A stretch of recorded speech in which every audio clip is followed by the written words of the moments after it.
Em dezembro de 2019, as autoridades chinesas notificaram o mundo que um vírus estava se espalhando por suas comunidades. Nos meses seguintes, espalhou-se para outros países, com o número de casos dobrando em poucos dias. Este vírus é a Síndrome Respiratória Aguda Grave, relacionada ao coronavírus 2, que causa a doença chamada Covid-19 e que todo mundo simplesmente chama de coronavírus. O que realmente acontece quando a doença infecta um humano e o que todos nós devemos fazer?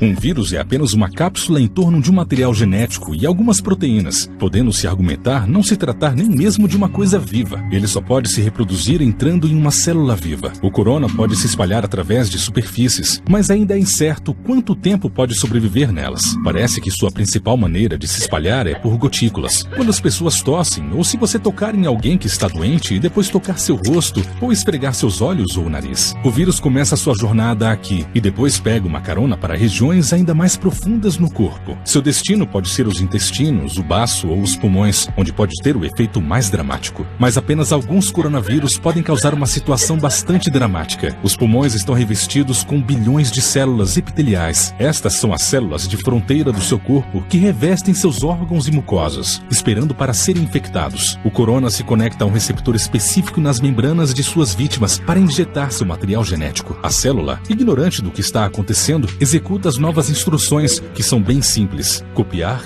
e remontar. Ela se enche de mais e mais cópias do vírus original até atingir um ponto crítico e receber uma ordem final: autodestruição. A célula meio que derrete, liberando novas partículas de corona prontas para atacar mais células. O número de células infectadas cresce exponencialmente. Após cerca de 10 dias, milhões de células do corpo estão infectadas e bilhões de vírus invadiram os pulmões. O vírus ainda não causou muitos danos, mas agora ele vai liberar uma fera real em você: seu próprio sistema imunológico. O sistema imunológico que existe para protegê-lo pode ser realmente perigoso para si mesmo e precisa de uma boa regulação. À medida que as células imunológicas entram nos pulmões para combater o vírus, o corona infecta algumas delas e cria uma confusão. As células não têm ouvidos nem olhos. Elas se comunicam principalmente através de pequenas proteínas de informações chamadas citocinas. Quase toda reação imune importante é controlada por elas. O corona faz com que as células imunológicas infectadas exagerem e ordenem assassinatos sangrentos. De certa forma, coloca o sistema imunológico em um frenesi de combate e envia muito mais soldados do que deveria, desperdiçando seus recursos e causando danos. Dois tipos de células em particular causam estragos. Primeiro, os neutrófilos, que são ótimos para matar coisas, incluindo nossas células. Quando chegam aos milhares, eles começam a bombear enzimas que destroem tanto amigos quanto inimigos. Outro tipo importante de célula que entra em frenesi são os linfócitos T citotóxicos, que geralmente ordenam que as células infectadas cometam suicídio controlado.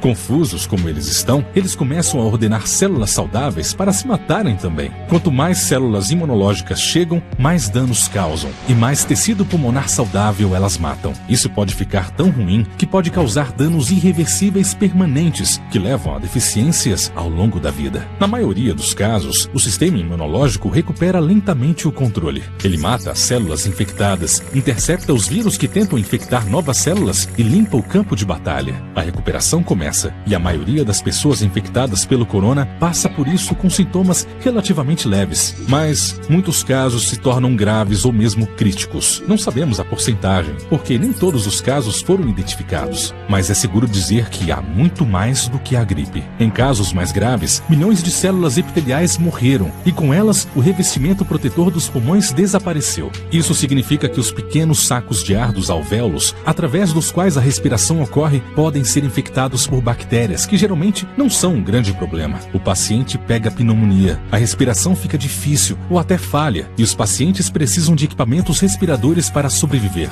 O sistema imunológico lutou com capacidade total por semanas e produziu milhões de armas antivirais. E como milhares de bactérias se multiplicam rapidamente, o sistema fica sobrecarregado. Elas entram no sangue e invadem o corpo. Se isso acontecer, a morte é muito provável. O coronavírus costuma ser comparado à gripe, mas na verdade é muito mais perigoso. Embora seja difícil definir exatamente a taxa de mortalidade durante uma pandemia em curso, sabemos com certeza que é muito mais contagiosa e se espalha muito mais rápido que a gripe. Existem dois futuros para uma pandemia como a de corona: o rápido e o lento. Qual futuro veremos depende de como todos reagimos à pandemia nos primeiros dias do surto. Uma pandemia rápida será horrível e custará muitas vidas. Uma pandemia lenta não será lembrada pelos livros de história.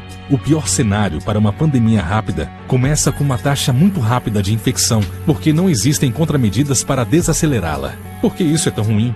Em uma pandemia rápida, muitas pessoas adoecem ao mesmo tempo. Se os números ficarem muito grandes, os sistemas de saúde não conseguirão suportar a pandemia. Não há recursos suficientes, como equipe médica ou equipamentos, como respiradores para ajudar todo mundo. As pessoas vão morrer sem tratamento. À medida que mais profissionais de saúde adoecem, a capacidade dos sistemas de saúde cai ainda mais. Se esse for o caso, decisões horríveis deverão ser tomadas sobre quem viverá e quem não viverá. O número de mortes aumenta significativamente em um cenário como esse. Para evitar isso, o mundo, ou seja, todos nós, precisamos fazer o possível para transformar isso em uma pandemia lenta. Uma pandemia desacelerada pelas respostas certas, especialmente na fase inicial, para que todos que adoecem possam receber tratamento e não haja pontos de crise com hospitais sobrecarregados. Como não temos uma vacina para o corona, temos que projetar socialmente nosso comportamento para agirmos como uma vacina social.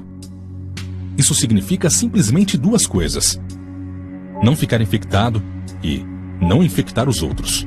Embora pareça banal, a melhor coisa que você pode fazer é lavar as mãos. O sabão é realmente uma ferramenta poderosa.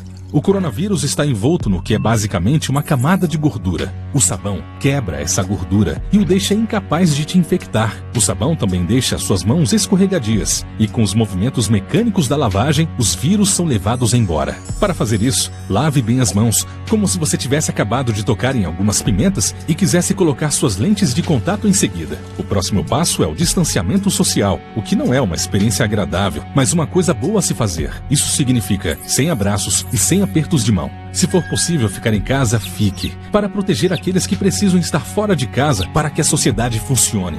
De médicos a caixas ou policiais, você depende de todos eles, e eles dependem que você não fique doente. Em um nível maior, existe a quarentena, o que pode significar coisas diferentes, desde restrição de viagens ou pedidos governamentais para ficar em casa. Quarentenas não são boas experiências e certamente não são populares, mas elas garantem a nós, e especialmente aos pesquisadores trabalhando em medicação e vacinação, mais tempo crucial. Portanto, se você for colocado em quarentena, deve entender o porquê e respeitá-la. Nada disso é divertido, mas olhando para o bem maior, é um preço realmente pequeno a se pagar.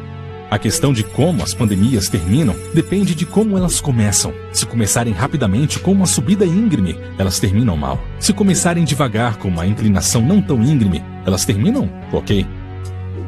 E nos dias de hoje, realmente está tudo em nossas mãos, literalmente e figurativamente. Muito obrigado aos especialistas que nos ajudaram nesse vídeo em tão pouco tempo, especialmente ao Our World Data, a publicação online para pesquisas e dados sobre os maiores problemas do mundo e como progredir na solução deles. Confira lá o site deles. Lá também há uma página constantemente atualizada sobre a pandemia do corona. Fique em casa. Se cuida.